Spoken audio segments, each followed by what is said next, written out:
Di antara perkara-perkara yang harus diperhatikan di dalam pernikahan adalah al-kafa'ah, yaitu kesetaraan. Dan termasuk daripada kafa'ah, yaitu an-nasab, setara di dalam nasab. Jika ada perempuan menikah dengan lelaki yang tidak setara di dalam nasab, maka menurut pendapat Abu Hanifah, Imam Syafi'i, Imam Ahmad bin Hambal, tiga madhab ini mengatakan tidak sah. Pernikahan tersebut bisa sah. Bisa sah dengan dua syarat. Ridhol mar'a wa ridho waliha. Perempuannya ridho, walinya juga ridho, maka tiga madhab, Abu Hanifah, Imam Syafi'i, Imam Malik mengatakan sah walaupun tidak setara di dalam nasab. Dalam masalah ini, Imam Ahmad bin Hambal mempunyai pendapat sendiri. Beliau mempunyai dua pendapat, dua riwayat. Yang pertama mengatakan tidak sah sama sekali, walaupun walinya ridho, walaupun perempuannya ridho. Kenapa? Karena al-kafa'ah haqqun lillah. Karena kafa'ah itu haknya Allah Subhanahu wa taala, tidak bisa digugurkan oleh siapapun. Yang kedua, beliau mengatakan pernikahan yang tidak setara di dalam nasab bisa sah dengan dua syarat. Ridhol mar'a wa awliyaiha qaribihim wa ba'idihim. Perempuannya ridho, wali perempuan baik yang jauh maupun yang dekat, mereka semua juga ridho, maka sah itu pernikahan.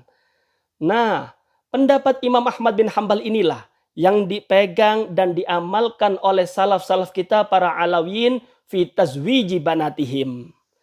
Kenapa sih salaf kita kok memilih pendapat Imam Ahmad bin Hambal, kok begitu keras di dalam masalah pernikahan?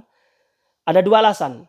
Yang pertama, untuk menjaga nasab mulia, yaitu nasab Nabi Muhammad SAW, jangan sampai terputus. Yang kedua, ketika ada sarifah menikah dengan non sayyid, maka ini akan terjadi aib, cacat.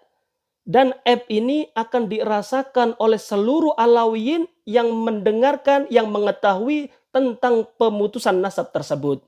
Jadi agar tidak terjadi semua, agar kedua ini dijaga oleh Allah Subhanahu wa taala, jangan sampai aib ini terjadi dalam alawiyin, jangan sampai keturunan Nabi Muhammad ini terputus, maka alawiyin, salaf kita memilih pendapat Imam Ahmad bin Hambal.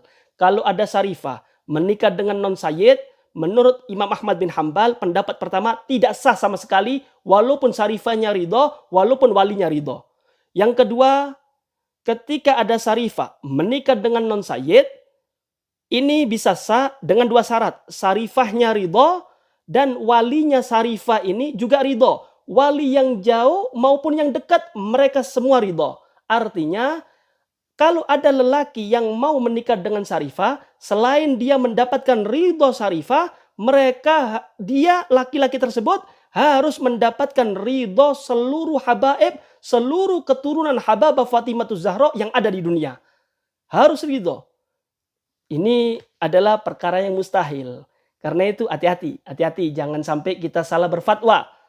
Kalaupun ada orang ngeyel, mengatakan, cukup kita ngikuti Imam Syafi'i aja. Sarifahnya ridho, walinya juga ridho, kan selesai. Kan bisa sah itu pernikahan. Memang benar. Pendapat itu memang ada. Akan tetapi yang perlu kita fahami bersama adalah iskotul kafa'a itu rukhso minas syariah. Menggugurkan kafa'a itu adalah rukhso daripada syariat. Jadi kalau rukhso itu bisa diamalkan ketika tidak berkaitan dengan maksiat. Karena kaidah fikih mengatakan innar rukhos la tunatu bil ma'asi.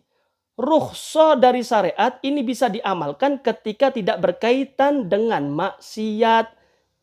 Jadi kalau ada sarifah menikah dengan non sayyid, dengan pendapat Imam Syafi'i yang mengatakan ridho sarifah, ridhonya wali ini cukup. Benar. Tapi perlu Anda ketahui, ini rukhsah. Bisa gugur ketika tidak berhubungan dengan maksiat. Ketika Anda menikah dengan sarifah, itu ada maksiat di dalamnya. Apa maksiatnya? Anda menyakiti hati para Alawiyin. Kalau Anda menyakiti hati para Alawiyin, mau tidak mau Anda menyakiti hati Hababah Fatimatuz Zahra. Kalau Anda sudah menyakiti hati Hababah Fatimatuz Zahra, berarti Anda sudah menyakiti hati kekasih Allah Subhanahu wa taala, yaitu Nabi kita Muhammad sallallahu alaihi wasallam. Adakah kemaksiatan yang lebih besar daripada menyakiti hati Nabi kita Muhammad sallallahu alaihi wasallam?